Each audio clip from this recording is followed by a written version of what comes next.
Chapter 1. Let's get a divorce. Here's $100 million. Ethan is coming back. My wife, Victoria Hawthorne, slid a divorce agreement in front of me. I was completely floored. I'd been transmigrated into a novel, cast as the pathetic doormat of a second male lead in a contract marriage plot. According to the original story, I was supposed to be a spineless loser, unable to bear leaving Victoria Hawthorne. She was an icy CEO, a goddess as radiant as the moon, and I got $100,000 a month in doormat money. Who wouldn't want a life like that? But right now, I definitely didn't 3 years in a contract marriage and I couldn't even touch her. It was all because Victoria had an idealized first love enshrined in her heart, Ethan Sterling. To her credit, she had a strong moral compass and wouldn't physically cheat during the marriage.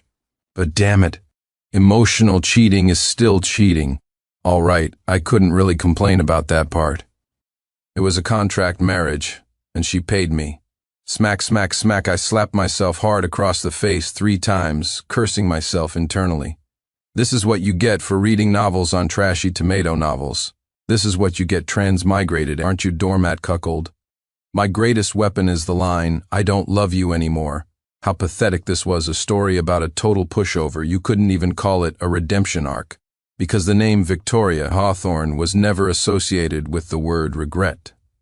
Even if she did feel regret, she'd just grit her teeth and charge forward. The whole trope of the female lead groveling to win back her man? Bullshit. Victoria Hawthorne never chased anyone. Hey, into self-torture are we? Sincere Thompson, you might as well try playing hard to get. Victoria's cold mockery snapped me back to reality. It was just a divorce agreement. I'd sign it. Even if God himself came down, I was signing this thing today. CEO Hawthorne, I can sign the agreement, but you have to agree to one condition. Victoria smirked, shrugging off her nightgown. You want to screw me once? You're not worthy. With that, she tossed the gown in my face, a sweet, intoxicating fragrance washing over me. I swear, in that moment, the man in me felt terrifyingly strong. Victoria, oh Victoria, a man and a woman alone in a room and you dare to tempt me like this? I calmed myself down. I really didn't dare force her. Even though the novels on trashy tomato novels were full of CEOs who were lovesick idiots. This was the real world now. Even if it was a world from a book, it was real. The moment Victoria screamed, people would burst in. This wasn't some brain-dead fantasy plot. I threw the nightgown to the floor and stomped on it, as if I were trampling all over the high and mighty CEO herself. Victoria curled her lip in disdain. Just sign it. Don't hold me up. I have to take a shit, see? The icy CEO, so aloof in public, was this crude at home, in front of me. I was her contract husband. I was also her dog. Do you care about a dog's dignity? Thankfully, as arrogant as Victoria was, she'd never actually done anything truly humiliating to me. No whips, no forced kneeling, no making me act like her idealized first love. She had a baseline of decency. After 3 years of living together, she had become more and more casual about ordering me around at home. Things like washing her underwear, giving her massages, bathing her. But I could only look, not touch. 3 years had passed, and I still hadn't consummated the marriage. Pathetic. But luckily I had transmigrated, and I wouldn't be such a doormat. I picked up the pen. I already knew the terms by heart. $100 million in cash, a villa, 2 cars, and a couple of commercial properties. The original Sincere thought he loved Victoria, so he wouldn't sign. But I didn't love her. And with this much compensation, I'd sign it even if it killed me. Sincere Thompson, after writing my name, I quickly pressed my thumbprint. Perfect. Victoria smiled faintly, a hint of appreciation in her eyes. Not bad, Sincere Thompson. All right, what's your condition? Anything but my body. Victoria was still a virgin. Her upbringing and character meant she maintained her principles when it came to love, and I was about to shatter her so-called love. I'd signed. We were getting divorced. I no longer had to grovel and please her. I pulled out my phone. I have a gift for you. You have to promise to watch it with me. Victoria was like an ancient emperor. Her word was her bond. She was a person who valued her integrity, at least on the surface. She was true to her word. She nodded. You have 10 minutes. I dialed her assistant's number. Assistant Foster, CEO Hawthorne needs you to send me the number for the cleaners. You have 1 minute. Victoria's expression turned serious. What are you planning? The so-called cleaners were the dogs kept by wealthy families. They handled matters outside the bounds of the law. If someone like me dared to force myself on Victoria, my fate would be left to these dogs, torn to shreds. I didn't say anything, just waited quietly for the call. Soon a number was sent to my phone. At the same time, Victoria's phone rang. It was Assistant Foster. She answered, simply said she understood, and hung up. Chapter 2. The number was local to Seacliff City. I dialed it and put it on speaker. The person on the other end seemed to know it was me. Mr. Thompson, your orders? I wasn't surprised. On paper, I was still Victoria Hawthorne's husband. $10 million.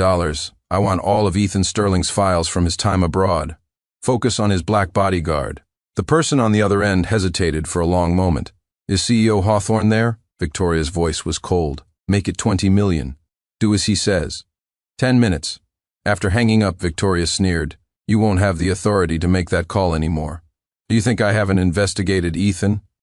He was studying hard in the States, earned his master's from Columbia University. He's one of the top investors in Silicon Valley. And most importantly, for the past 3 years, just like me, he has remained chaste. Jade, hearing Victoria enunciate those last 4 words, one by one. I couldn't hold it in any longer. I burst out laughing. Never mind the fact that I bathed her all the time. I'd seen everything there was to see long ago. But this Ethan Sterling, was he really that pure? Others might not know, but how could I not? I was a transmigrator from the novels world. 10 minutes, it'll be quick. Victoria Hawthorne, just you wait for the show. With that, I hurried to the bathroom and grabbed the basin I usually use to soak her feet. What's this? You're getting ready to soak my feet, but there's no water? I rolled my eyes. We were getting a damn divorce. Only a dog would still be washing your feet. I was just worried you were about to puke. Victoria obviously caught on. She let out 2 cold laughs. $1 million. One last time. I was more than happy to oblige. 10 minutes passed quickly. Victoria's feet were done soaking, and the call came through. I was massaging her feet. No complaints from me, it was a $500,000 massage. I'd lick 'em with my tongue for that price. Actually, this life wasn't so bad. Too bad Victoria wanted a divorce, and I wasn't about to be a cuckold. A voice came from the phone. Mr. Thompson, what a coincidence. You're a prophet. Would you like a video or a live stream? Of course I wanted the latter, but I wasn't willing to spend any more money. Victoria had money to burn. As if she were spending a single dollar, she said. Add another 10 million. The person on the other end immediately became respectful. I'll send Mr. Thompson a link. Soon, someone added me on a messaging app. After accepting, the video call connected. One glance and I wanted to throw up. Victoria tried to look, but I reflexively covered the screen. Damn it. It seems this body of mine still loved her. This wouldn't do. Victoria, this live stream is vile. It'll scar you if you watch it. For life, get out of my way, Victoria, annoyed at my nagging, snatched the phone. The moment she saw the live feed, she froze, stunned. It was daytime in the States, in a dimly lit room, on a large bed, one pale figure, one dark figure, an elegant pose. Ass to ass. The live feed was from a hidden camera, like it was poking through a window. Through the glass. The video was a bit blurry, but anyone familiar with that pale body would recognize it. And Victoria certainly wouldn't fail to recognize her idealized first love. She knew it was him in an instant, but she gripped the phone so tightly I could hear it creaking. It was about to shatter. But why was she still watching, just staring? Did she like this sort of thing? Holy crap, she was more twisted than I thought. My first instinct was to run, get out of Seacliff City. But before I left, I had to get in a few jabs, just to get my money's worth. Ha ha, Victoria Hawthorne. Is this your great love? This is your goddamn love chaste. As Jade, haha. You investigated all the women around him, but why didn't you check for men? Victoria Hawthorne, your idealized first love doesn't have a girlfriend, but he does have a black boyfriend. Surprised? Isn't it thrilling? Unfortunately, I taunted her for 3 minutes, and she didn't react at all, just stayed frozen in the same position. It wasn't until her consciousness returned to her body. She finally spoke, her voice hoarse, like it had been run over by a truck. Sincere, Thompson, help me. That's when I realized she had been scared stiff, so scared she'd lost control of her body. I wanted to laugh, but I didn't dare. I tried to pry her hand off the phone, but it wouldn't budge. She was too tense, Her nerves and muscles had locked up. I had to massage her hand for a long time before I could get the phone away. I shut off the live stream, saved a clip of the video. Then I uploaded it to a cloud account and sent it to a burner account of my own. Cleared the history. Finally, I helped Victoria onto the bed and continued to massage her body. This was probably the last time in my life I would ever touch this soft, fragrant, perfect body. What a shame. The live stream might have caused Victoria immense trauma. She could turn into a sex fiend, taking both men and women, or she could become a celibate nun, living a life of abstinence. But I didn't regret it. Victoria Hawthorne mocked my love, so I had to destroy hers.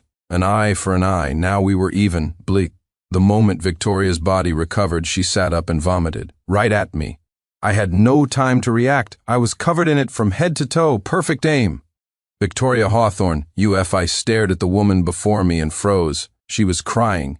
This was Victoria Hawthorne, the high and mighty Victoria Hawthorne. The IC CEO who, at such a young age, was in charge of over 100,000 employees. She was actually crying. I fell silent and quietly began to clean up. I ran hot water, took off her clothes, and carried her to the bathtub. While she was soaking, I started showering right in front of her. This was the first time I had been naked in front of her. I thought seeing a man's body would make Victoria vomit again, but she just seemed to stare blankly. Her eyes were vacant as she watched me shower, sizing up my body.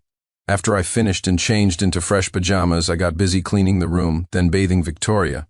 I was very familiar with this routine. The CEO often had to drink at business functions and would come home and throw up or wet herself. I had seen her at her most vulnerable many times and was used to it. In that respect, I was a bit better off than my predecessors in other contract marriage stories, who never even held hands after 3 years. But honestly, even if it's a goddess, vomit is still smelly, dirty, and disgusting. Tell me, in a situation like that, who would be in the mood to do anything improper? After getting Victoria cleaned up, she threw up 3 more times, until only yellow bile came out.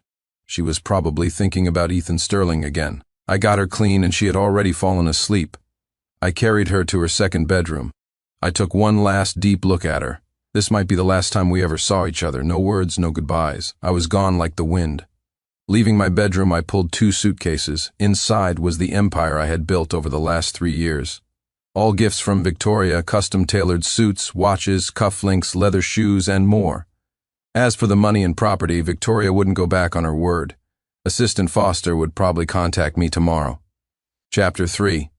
About 12 miles from Victoria's villa was a small 3-bedroom apartment. I'd bought it with the money I'd saved over the last 3 years. Victoria knew about it, but I also knew that with her proud personality, she would never come looking for me here. Logically, I should have taken the money and run far away. But on second thought, taking that much cash to a strange city felt like being a sheep walking into a tiger's den. I was better off staying in Seacliff City. I could live a quiet life, coasting on the bit of face Victoria's name afforded me. In a few years, when the Hawthorne Group went bankrupt, it wouldn't be too late to run then. I slept wonderfully, and when I opened my eyes again, it was already 10 in the morning. Life, without having to wait on Victoria Hawthorne, was incredibly comfortable. I turned on my phone to find dozens of missed calls and messages, all from Victoria's best friend Vivian White. Victoria herself hadn't called once, just as I expected, heartless. All those stories on trashy tomato novels about CEOs regretting their choices and chasing after their husbands were fake. Someone as proud as Victoria would rather die than bow her head. Well, I wouldn't bow mine either. So, I turned my phone off again. I'd wait 30 days and go get the divorce certificate. But just when you want peace, the wind starts to blow. Vivian White showed up at my door. "Sincere Thompson, you pathetic doormat, what did you do to Victoria?" Looking at her, I sighed. The person I used to fear most wasn't Victoria, but the woman standing before me, Vivian White. Don't let her petite frame fool you. She was a fierce spitfire, like a T-Rex from Texas. If anyone else called me a doormat, I'd get angry.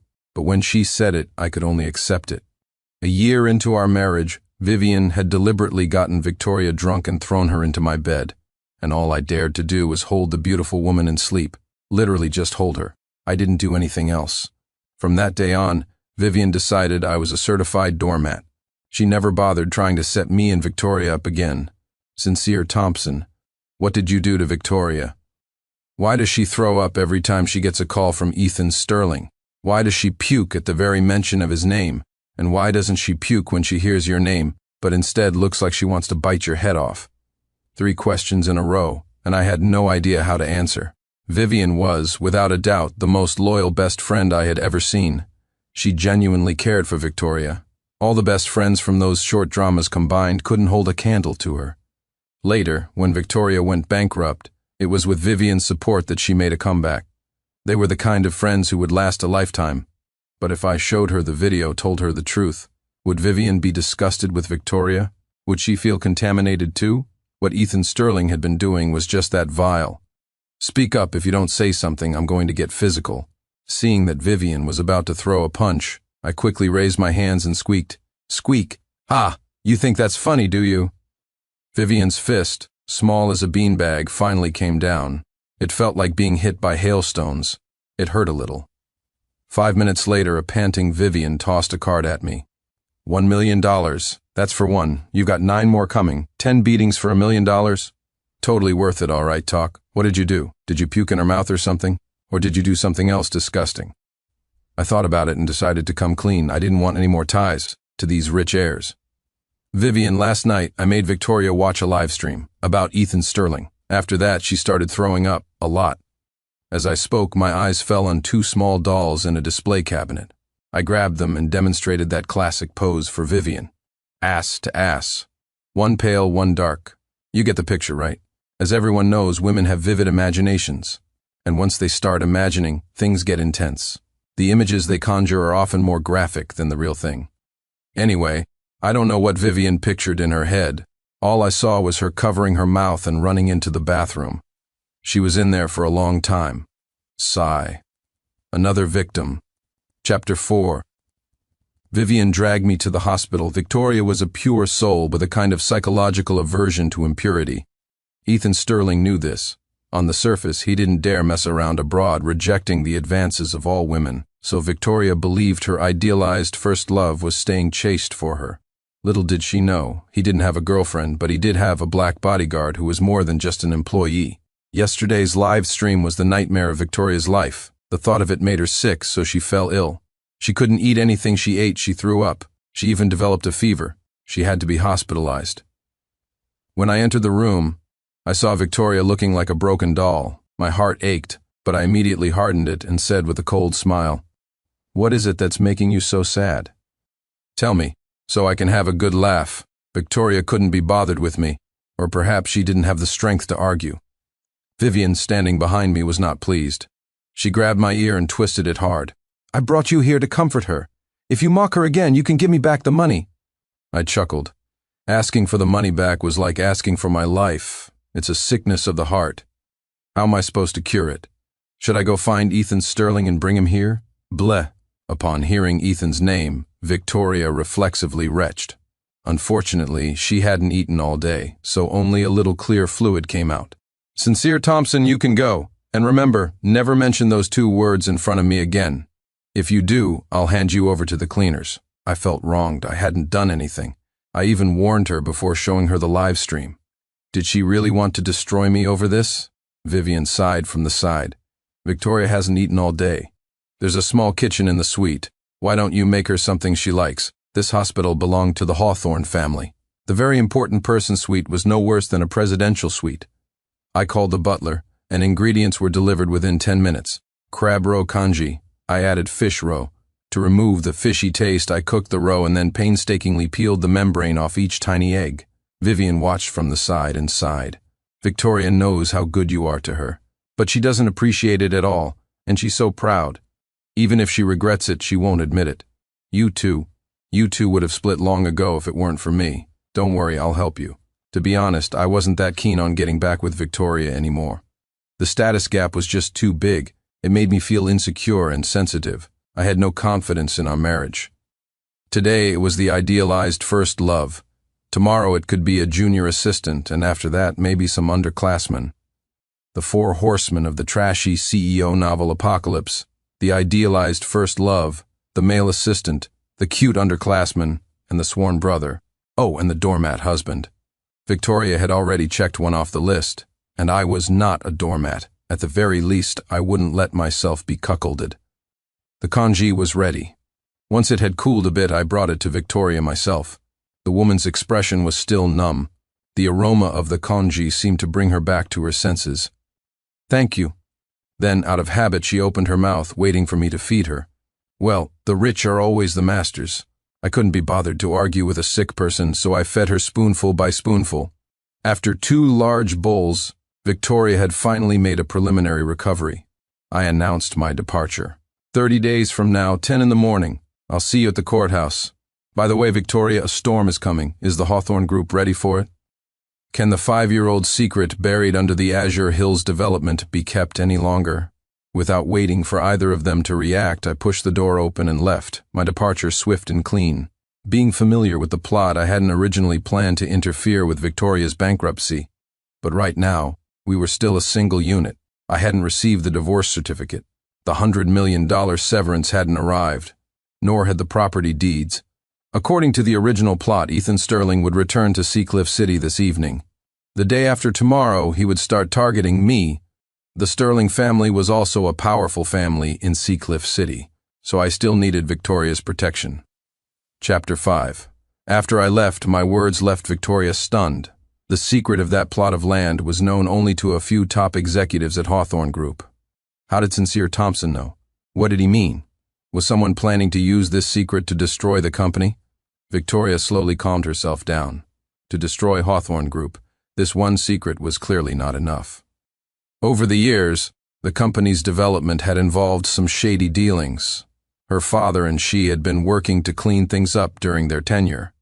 But even corrected mistakes leave traces. They wouldn't stand up to a thorough investigation. "Viv, I need to be discharged." Sincere was right. A storm is coming. Vivian didn't know the secret of the Azure Hills development Sincere had mentioned, and she didn't ask. But seeing Victoria's urgency to leave the hospital, she understood that someone was targeting Hawthorne Group. The easiest way to dismantle a fortress is, of course, from the inside, and Victoria was the most suitable target. Over the years, all sorts of men had tried to get close to Victoria using various methods, both overt and covert. But what they didn't know was that powerful families had ways to counter their sordid schemes, especially the old cliché of saving someone's life. That was what these families were most cautious about. If you dared to play that game, they would investigate your family tree back 18 generations. Perhaps only in short dramas did powerful families believe in repaying a life-saving debt with marriage. Vivian wanted to say that Ethan Sterling's return was too coincidental, but remembering that Victoria couldn't bear to hear his name, she let it go. "Victoria, I think you should take Sincere back. Based on what he just said and what happened yesterday, he's no doormat. He truly loves you." A flicker of warmth passed through Victoria's cool eyes, but her tone remained icy. "I know he's capable, but I can't bring him home. Not yet, anyway. He's only safe as long as he's outside, away from the Hawthorne family." Vivian suddenly understood. "So you deliberately divorced him to protect him?" Victoria paused. It was a good excuse, but she disdained lying. That's half the reason. The other half is that, before, I really did still have that person in my heart. Thinking about it now, it was just a lingering attachment to my youth. The wise do not fall in love. That saying is true. You always yearn for what you can't have, and you ignore the one who loves you most right beside you. If Sincere wants to leave, then let him go. Vivian stomped her foot in frustration. That was Victoria for you, proud as ever. Back at Hawthorne Group, Victoria's mind was in turmoil. She realized she was sick. Before starting work, the first thing she did was instruct her assistant, Diane Foster. Book an appointment with a female psychologist from Seacliff City's Mind's Wish Clinic. Also, from now on, the core security team will be comprised entirely of women. The second and third security layers can employ men. All my cars are to have female drivers, and no men are allowed in my office. Furthermore, if that person from abroad returns, he is not to come within 100 meters of me. Diane Foster jotted down the notes, inwardly astonished and shocked. What was wrong with the CEO? It seemed like psychological aversion to impurity, but why was it so severe that she couldn't even be near men? As for who that person was, as her special assistant for 5 years, she naturally knew. She never expected the CEO would refuse to see him, even forbidding him from coming within 100 meters. What kind of strategy was this? After arranging these matters, Victoria opened the files on her desk, but her mind was on what Sincere Thompson had said. The Azure Hills development had been completed 5 years ago. The secret underground was long buried beneath skyscrapers. Who would use this to attack Hawthorne Group? She knew Sincere. She knew I wouldn't lie to her. The wind is rising and the storm is about to break. Chapter 6. Seacliff City International Airport. When Ethan Sterling got off the plane, he didn't see the person he was expecting. Something was wrong. He and Victoria had agreed yesterday that she would pick him up. He'd called her before boarding, but she hadn't answered. He thought it was a surprise, but it turned out to be a disappointment. Could it be that her contract husband was refusing to cooperate with the divorce? Ethan Sterling sneered. The rightful owner was back. Did the substitute really dare to remain in Seacliff City? He truly wasn't afraid of death. He took out his phone. "Hello, it's me. Help me find out where Victoria Hawthorne is." Seacliff City was big, but it was also small. The elite circle had only a few regular spots for dining, entertainment, and gatherings. Soon, Ethan's phone rang. "What? You're saying Victoria Hawthorne is pregnant?" "Impossible. She clearly told me that her husband hadn't even laid a finger on her." "Morning sickness, and it's severe. She's hospitalized." Ethan hung up and smashed his phone in a rage, as if he were smashing Victoria and her fake husband to pieces. 8 o'clock that evening at the Sky Palace. It was old Mr. Zhang's 80th birthday gala. Ethan Sterling was here. He hadn't found any trace of Victoria, but he knew she would definitely come to pay her respects. I was here too. I didn't actually want to come, Vivian White insisted. She threw $5 million at me, and I admit I was greedy again. Here, in the eyes of outsiders, I resumed my identity. The Hawthorne family's live-in son-in-law. Victoria was on my arm, a smile on her face, while I was dressed in a handsome and elegant custom-tailored suit. To outsiders, we probably looked like the perfect couple, a match made in heaven. In reality, it was all an act. I was resentful, but I didn't dare show it.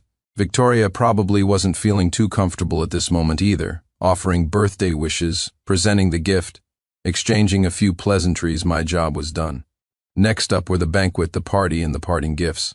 I planned to lie low for a while, grab the gift, and head back. Oh no, Sincere.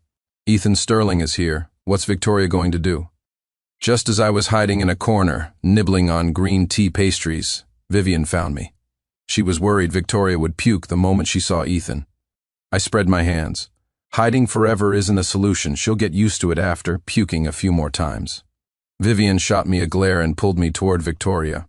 CEO Hawthorne was truly a CEO. She was currently chatting and laughing with a group of female business owners. Contracts worth billions were being settled with casual conversation. For that, I could only be envious. I also wanted to discuss multi-billion-dollar projects with CEO Hawthorne, but she wouldn't agree. Victoria hated being interrupted during business discussions. I was afraid, but Vivian White wasn't. She squeezed into the circle and whispered to Victoria, "That person is here. Should we leave early?" Victoria truly wanted to flee, but she couldn't bring herself to leave. She was the CEO of Hawthorne Group, with over 100,000 livelihoods depending on her. She had a responsibility. She needed to secure a few more contracts tonight. It was her duty. Tell Sincere not to stray too far from me. If I need to puke, I'll puke on him. Vivian was speechless. "Girl, are you even human?" Victoria gave a mysterious smile. "You don't understand. He has unique tastes. Here's a check for $1 million. That'll keep him from getting angry." Vivian was speechless again. "You two are a perfect match. A psycho for a psycho." Chapter 7. Ethan Sterling arrived, and after paying his respects, he spotted Victoria. In any crowd, she was always the brightest star. He had planned to go over directly, but Victoria was in a business discussion, so he stood quietly to the side, waiting. A faint smile played on his lips. His eyes held a mix of emotions, 30% love, 50% admiration, and 20% mockery, as if Victoria wasn't just his lover but also his employee. Then, his gaze shifted, and he finally saw me, Sincere Thompson. Ethan couldn't resist. He grabbed a glass of wine and walked over to me. "Sincere Thompson, I'm Ethan Sterling." I pretended not to know him, giving a polite nod but ignoring him otherwise. After all, we had never actually met. Just then, a few of Ethan's friends gathered around. They were all from the elite circle and understood what Ethan was trying to do. One of them smiled faintly. "Mr. Hawthorne, your cuff is a bit wrinkled. Did the maid at home miss it?" I gave a faint smile. Damn it, mocking me for being poor, trying to disgust me. "Mr. Ford, the road back to your family's old estate is full of potholes. Walk it too often and you might take a nasty fall." The moment I said that, the scene fell silent. Only the so-called Mr. Ford, struggling to keep his composure, shouted, "Bullshit, how dare you spread rumors?" I chuckled softly. Truth isn't determined by who has the loudest voice. A loud voice just means you have a guilty conscience. Mr. Ford retreated. If that news got out, it would be more than just a matter of ruining his reputation. Seeing this, the others quickly followed Mr. Ford and left. They didn't even say goodbye to Ethan as they went. Ethan was furious. He hadn't expected me to scare off his friends with a single sentence. He moved closer to me and, pretending it was an accident, knocked a wine glass out of a passing guest's hand. "Oh, I'm so sorry. Would you mind cleaning that up for me, Mr. Thompson? I have to go chat with Victoria. Mr. Thompson wouldn't be so petty as to refuse to help, would he?" I smiled, but inside I wanted to slap him silly. He was going after my wife and leaving me to clean up his mess. Damn it, who the hell did he think he was? What a malicious trick. If I bent down to clean it up, I'd be acting like a servant in public. It would be a loss of status. I was the Hawthorne family's son-in-law. My every word and action represented the Hawthornes. I smiled and refused. "I'm sorry, but my wife was in her fertile window a few days ago. I hurt my back. It hasn't healed yet." The guest whose glass was knocked over, a middle-aged man, hadn't left. He knew we were sparring. He was deliberately staying to watch the show. When he heard what I said, he burst out laughing, gave me a thumbs up, and then walked away. Ethan, who was still standing there, had a face as black as thunder. 3 words echoed in his mind. Fertile window, fertile my ass. He couldn't take it anymore and strode quickly toward Victoria. When he was 3 steps away, he opened his arms, ready to embrace her. He said with deep emotion, "Victoria, I'm back." Who knew that the moment Victoria saw him, her face turned visibly pale? Seeing him reach out to hug her, Victoria retched. But to vomit filth at an event like this would be disrespectful to the host. Luckily, I was quick. I rushed to her side with a small paper bag. Victoria was already the center of attention. Her retching instantly drew the eyes of most of the guests. They were all adults. Everyone knew what it meant when a woman threw up. Ethan knew too. He stared like a fool at the heaving Victoria.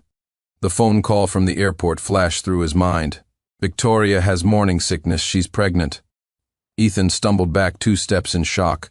He had painstakingly played the part of a devoted lover for 3 years, returning ready to make his grand move, and absorb both Hawthorne Group and Victoria Hawthorne in the process. But how could this bitch be pregnant? On what grounds? Why? Ethan was so angry he wanted to slap Victoria, to kick the bastard child out of her belly, to kill her contract husband. But he had to restrain himself. He walked up to Victoria. "Victoria, are you pregnant? I don't mind." As Ethan said it, he felt his heart bleeding. The hatred was immense. The people present watched Ethan with amusement. Now this was true love. Even I had to admire him, as expected of the man Victoria chose as her idealized love. He had some thick skin. Vivian White stepped forward, standing in front of Victoria. "What the hell kind of rumor are you starting? Your mother's the one who's pregnant. Open your damn eyes and look properly.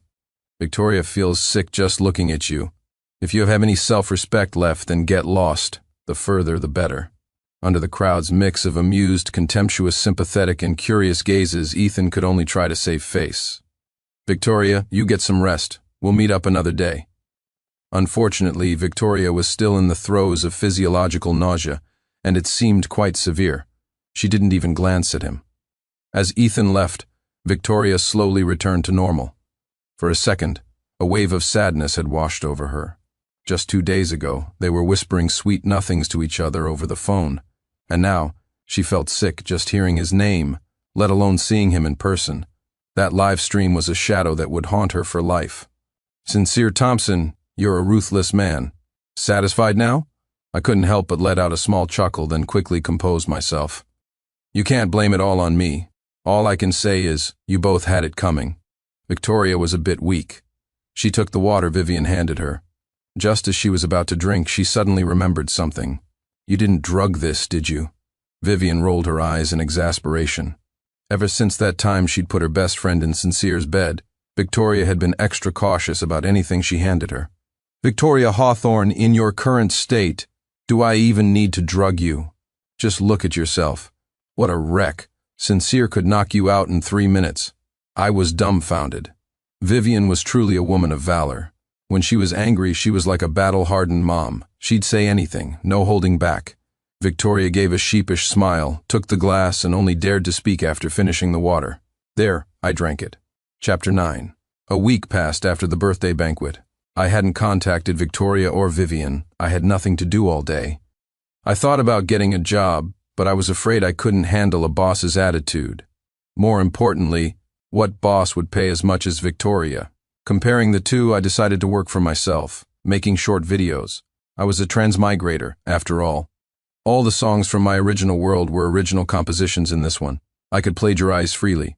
So I spent a little money, found someone to arrange and record a few songs. Just a few days after uploading them to various platforms, I became a minor internet celebrity. And the profits from the songs were truly delightful. I never thought making money could be this easy. I no longer had to bow and scrape before Victoria. And Vivian White, I was going to throw her money right back at her. I thought my good days would just keep rolling on.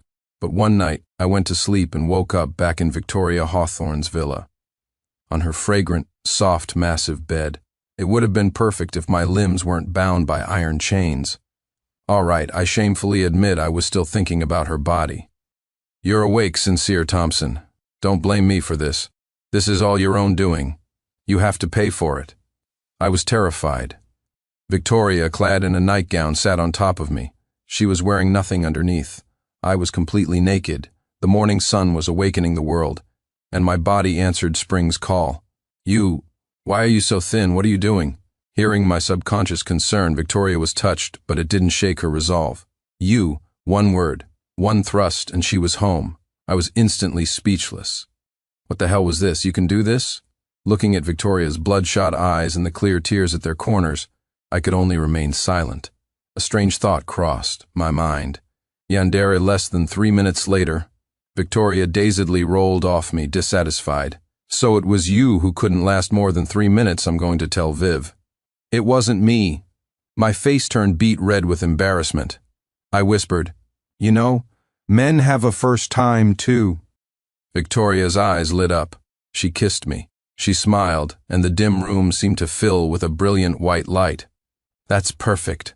We're even then. Thanks for saving me some money. I wanted to cry but had no tears. Could you really calculate it like that? Untie me. Next time it's my turn to be on top. Victoria figured since it was already done, if I dared to run, she'd just break my legs. But she still insisted on being on top. I am Victoria Hawthorne. I was curious. I know that Victoria was displeased. Victoria Hawthorne is never on the bottom. I had no choice but to coax her. I know, Your Majesty, I'll teach you a few tricks later. It feels really good. Really? Aren't you a virgin? Of course it does. It's my first time, but I've had teachers. Japanese teachers. All right. If it doesn't feel good, I'm getting back on top. This time Victoria was agreeable. After a 10-minute break, I asked her why she had tied me up. It turned out I had dug this pit for myself. Victoria was sick, a psychological illness, and I was her medicine. Because of that live stream, because of Ethan, Victoria had developed an aversion to physical contact with men. She had seen several psychologists this past week. The solution they offered was that a sickness of the heart requires a medicine for the heart. And I was her cure, because she didn't reject my touch, and she wasn't disgusted by my body. As for why she was taking the initiative, I had to take the blame for that one too. The entire elite circle of Seacliff City knew that she, Victoria Hawthorne, was pregnant. It wasn't true, of course, but a lot of people wanted to make the fake news real. The chairman of Hawthorne Group, Victoria's father, and her mother, the other shareholders of Hawthorne Group, the company's business partners. Too many to count. Such was the power of a rumor repeated often enough. Victoria was helpless. Of course she could confess the truth, but Hawthorne Group's stock would plummet. In these troubled times, she couldn't risk it. Because she knew one thing, without Hawthorne Group, her fate would be miserable. Besides that, Victoria also admitted that she had feelings for me, but she didn't know how deep they went. That's how people in the elite circle were. They didn't understand love, nor how to love. In any case, she said she was only willing to have children with me. She wanted two, one with the surname Hawthorne and one with the surname Thompson. When I heard that, I thought, no problem, I'll take that job. What is love? Marriage is the most enduring confession. An idea instantly formed in my mind. I could help cure Victoria's illness. But I couldn't cure it completely. Her being disgusted by other men was a good thing. It's just that now she seemed to have turned into a yandere. A yandere won't cheat, but she definitely won't let me cheat either. In a long marriage, could I really restrain myself? Round 2. Let's go. Victoria undid the chains. First, 10 minutes of kissing. We need to do this a few more times. I'm in my fertile window today. Hearing that, what could I say? Only one word could represent my actions. For 3 days we barely left the house. Victoria became visibly more radiant, and her body looked less frail than before. On the 4th day, when she went to the office, the employees gossiped, all saying the CEO had changed dramatically, like she'd taken some kind of super tonic. On the 4th day, I also walked out of the villa. My legs were trembling, as if a gust of wind could knock me over. The dark circles under my eyes would put a panda to shame. I still had to go to the recording studio today. My career couldn't be neglected. Chapter 10. At that moment, Victoria Hawthorne was in deep trouble. She had received a letter from Ethan Sterling. Ethan hadn't been idle this past week either, but Victoria had blocked his number, blocked him on all social media platforms, blocked messages delivered through friends, blocked his email, refused all local deliveries, and when he tried to meet her in person, he couldn't get within 100 meters of her. Helpless, he could only have someone deliver a letter to Victoria under the guise of official business. He had written it himself. After sending several letters without a reply, he finally dropped the act. No more playing the pure, devoted lover. His true colors were revealed. He threatened Victoria. 2 documents. One detailed how 5 years ago, a real estate company under Hawthorne Group had deliberately damaged and buried underground historical relics during the development of the Azure Hills project. The other detailed how Hawthorne Group had forged soil toxicity safety tests for a project in the Pyeongchang district. Victoria held the 2 documents and fell into deep thought, sitting motionless for half a day. Ethan's threat was both laughable and disgusting. He was no longer demanding that Victoria divorce me. Instead, he demanded that she bear his child. Ethan had already learned that Victoria would vomit at the mere mention of his name or sight of him. He guessed that she must know about his dark past, so all he wanted was a child. With a child, he would have a reason to enter Hawthorne Group. Then he could trigger a few more scandals, drive down the company's stock, short sell, merge, restructure, and in the end, Hawthorne Group would go bankrupt. After his family, the Sterlings, swallowed Hawthorne Group. Who in Seacliff City could challenge their position as the top family? At that point, even if he publicly announced his sexual orientation, who would dare to laugh at him? Their plan was meticulous, but its execution was slow. Chapter 11. It had been 3 days since Victoria received Ethan's letter, and she hadn't replied. Today was the deadline. The Hawthorne family estate in the study. The family patriarch, Arthur Hawthorne, Victoria, her mother Eleanor, and Vivian White. And of course me, just there to fill a seat. Previously, I wouldn't have been qualified to attend a family meeting like this. But this time, Victoria insisted I join. She said I was part of the family, that I was the pillar of the household, that I was the future father of her child. Seeing as she was flattering me so much, I gave her the courtesy. Perhaps, after learning what I'd done, Arthur and Eleanor's opinion of me had changed significantly. They were as affectionate, as if I were their own son. Since that was the case, I wouldn't hold back. I would show my value. Dad, Mom, Victoria, and Vivian. What I'm about to say is all confidential. It's information I paid for, and it's guaranteed to be true. You can verify it for yourselves. After giving them that disclaimer, I began. Dad, your special assistant has been with your 5th mistress for 5 years, and that mistress used to work for the Quaid family of Seacliff City. Arthur Hawthorne stood up, disbelieving, wanting to argue. I held up a hand to stop him and continued. Uncle Lou and the company is preparing to sell 5 of his group shares at the next board meeting. Directors Zhao, Yan, and Tian are wavering. They'll probably agree. Someone is shorting Hawthorne Group's stock on the market. I took a sip of tea, waiting for Arthur to make some calls to test my claims. After a few calls, his face was as dark as ink. He was trembling. I continued, the government will receive reports concerning Hawthorne Group You, Dad, and Victoria, and you too, Mom. Eleanor was shocked. I've been retired for 10 years. How could it involve me? I reassured her. It's nothing major. It's just that you've been paying off your brother's gambling debts all these years, and co-signing his loans. The amounts have been getting larger and larger. Ahem. You should be mentally prepared. Eleanor went limp and slumped to the floor. Arthur Hawthorne, a true veteran, waved his hand. Continue. Next, relying on my memory, I recounted the entire process of Hawthorne Group's downfall. As Arthur listened to my story, he realized there were many things about his own company he didn't know. Victoria was the same, breaking out in a cold sweat. Husband, how much did you spend on this information? Once the company weathers this crisis, I'll pay you back double. I smiled at that. Who said talking about money hurts relationships? Nonsense. Arthur had also regained his composure. Now that he knew the enemy's tactics, he could strike first. At this point, the roles were reversed. Our side had moved from the light into the shadows. Sincere, you have a good head for business. Come work for the company. I'll make you a vice president.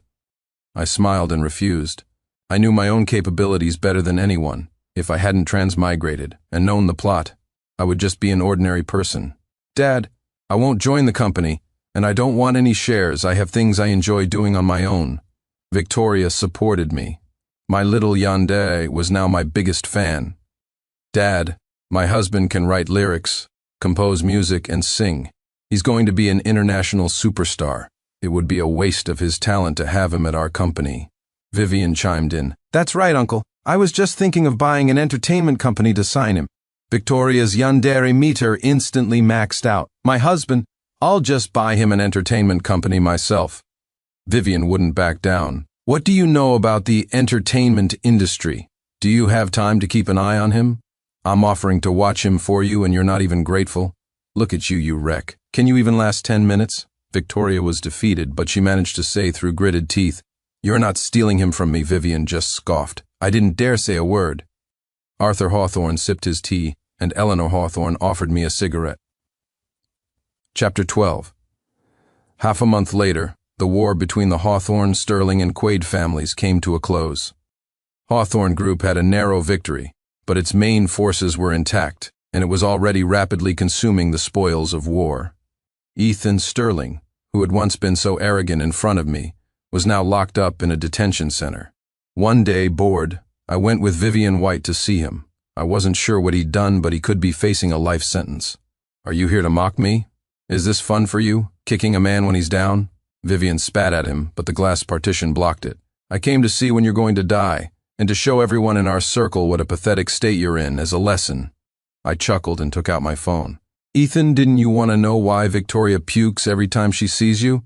Here, take a look at your masterpiece. The moment the video started, the vile images made Ethan feel as if he were in a different world. His expression went blank. You arranged for someone to secretly film this? I smiled faintly. I was the mastermind, but Victoria was the one who paid for it. Ethan's face grew even paler. Then our plan. I immediately adopted a respectful tone. My father-in-law is wise and brilliant. With that, Ethan lost all desire to speak and requested to end the visit. As he was leaving, he turned back, his hateful gaze like a knife. Sincere Thompson, we'll meet again in the next life. I was startled. A fight is fine, but you better be damn clear about which kind of fight you mean. Fucking faggot. Half a month later, a shriek came from the bathroom. I thought something had happened to Victoria. I found her holding a pregnancy test stick, excited. Husband.